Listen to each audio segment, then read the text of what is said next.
বেগুনের মধ্যে আপনারা কখনো এইভাবে দেশলাই কাঠি লাগিয়ে দেখেছেন যে কি হয়? কেন বেগুনের মধ্যে দেশলাই কাঠি লাগাবো? গরম ভাতে কেন আমরা লঙ্কা দেব? চলুন এমনই কিছু অসাধারণ টিপস আমরা দেখে নিই। ফার্স্ট যে টিপসটি শেয়ার করছি, আমরা যখন মশলা তৈরি করি বা পেস্ট করি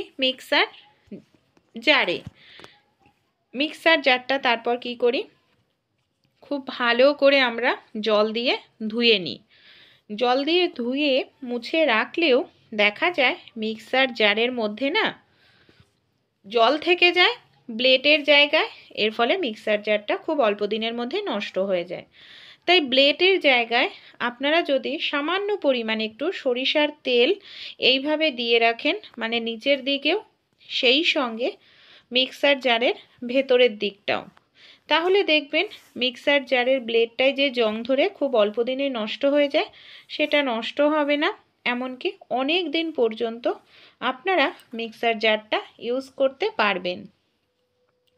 ভালো লাগলে এই ছোট্ট টিপসটি অবশ্যই আপনারাও কিন্তু অ্যাপ্লাই করতে ভুলবেন না। চলুন পরের টিপসটি আমরা দেখে নিই।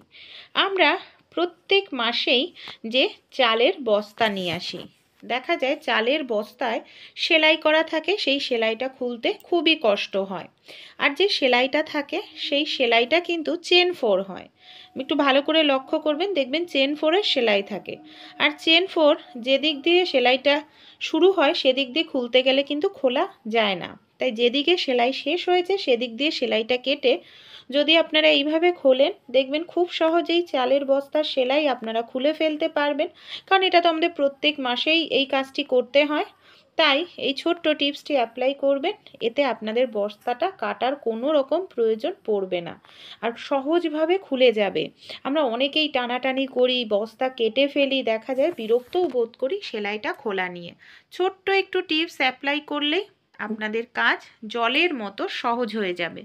দেখুন দুটো যেহেতু সেলাই থাকে, দুটো সেলাই আমি আপনাদের খুলে দেখালাম, কত সহজেই সেলাই দুটো আমার খুলে গেছে। ভালো লাগলে আপনারাও ট্রাই করবেন।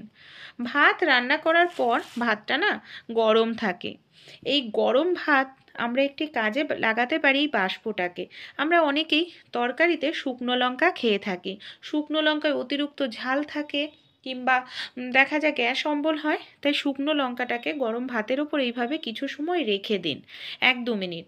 এতে কি হবে, গরম ভাতের বাষ্পটা লাগবে, এর ফলে আপনাদের শুকনো লঙ্কাটা নরম হয়ে যাবে। আরও একটি যেটা সুবিধা হবে, শুকনো লঙ্কাটার যে গ্যাস অম্বল হয় সেই সমস্যা হবে না গরম ভাপ লাগার কারণে।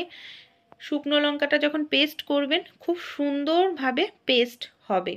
ভালো লাগলে এই ছোট্ট টিপসটি অবশ্যই আপনারাও অ্যাপ্লাই করবেন, আশা করছি উপকার পাবেন। পরবর্তী টিপসটি চলুন দেখে নিই।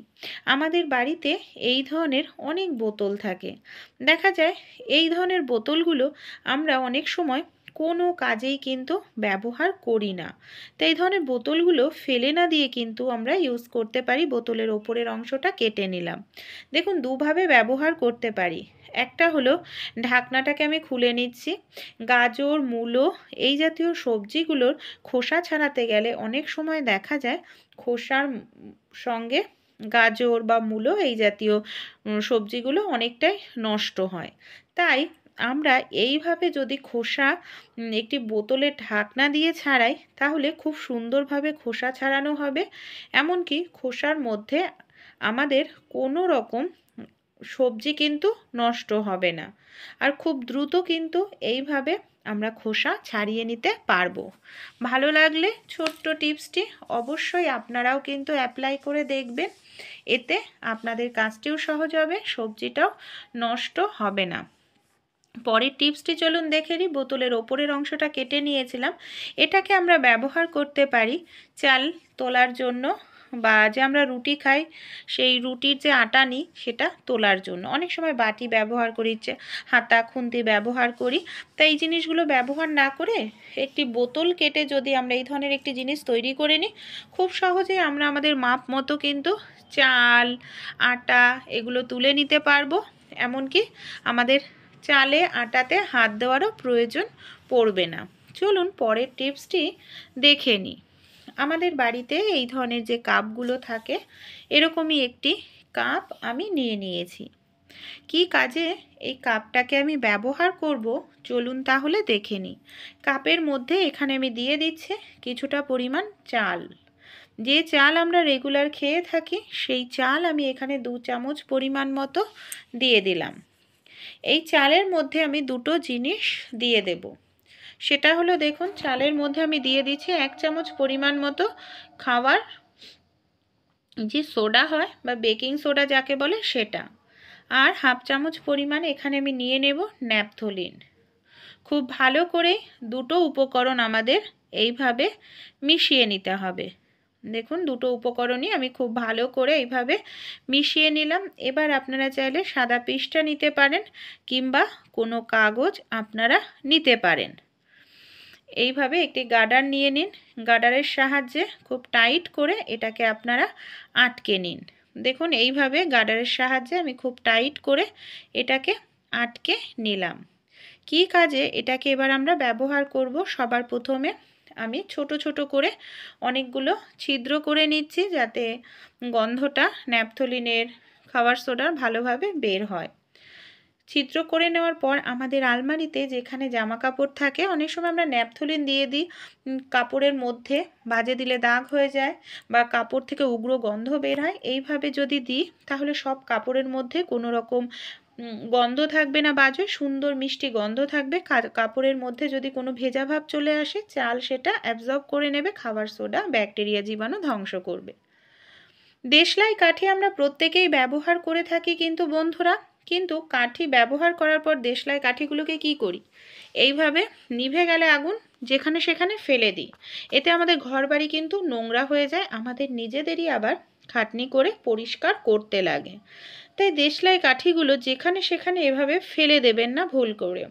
খালি এই ধরনের যে বক্স থাকে, একটি ভরা বক্স একটি খালি বক্স নিয়েছি। খালি বক্সের পেছনে আমি কিছুটা পরিমাণ ফেবিকুইক আঠা নিয়ে নিলাম। ফেবিকুইক আঠা দিয়ে আমি এইভাবে দেখুন দেশলাই একটি খালি বক্সের সঙ্গে আরেকটি ভরা বক্সের সঙ্গে এইভাবে আটকে নিচ্ছি। কিছু সময় রেখে দিলেই একেবারে কিন্তু আটকে যাবে। দেখুন কিছু সময় রেখেছিলাম, একেবারে আটকে গেছে। এবার যখন আমরা দেশলাই কাঠি ধরাবো, দেখুন যখন কাজ হয়ে যাবে তখন এটাকে যেখানে সেখানে ফেলবো না। পেছনেই যে খালি বক্সটা রয়েছে অবশ্যই আগুনটা নিভিয়ে নেবেন। খালি বক্সের মধ্যে আমরা এই কাঠিগুলোকে যদি ভরে রাখি তাহলে ঘর বাড়িটা নোংরা কম হবে, আমাদেরও খাটনিটা কিন্তু অনেকটাই কমবে। বেগুন আমরা শীতকালে নানা রকম রেসিপি খেয়ে থাকি। আমরা অনেকেই শীতকালে বেগুন ভর্তা খেতে ভীষণ পছন্দ করি, বেগুন পোড়া। তাই আজকে আমি একটি অন্য ধরনের টিপস শেয়ার করব। আপনারা একটি দেশলাই কাঠি নিয়ে বেগুনের মধ্যে এইভাবে ছোট করে ছিদ্র করে নিন। ছুরি দিয়ে ছিদ্র করলে কিন্তু বড় হয়ে যায়।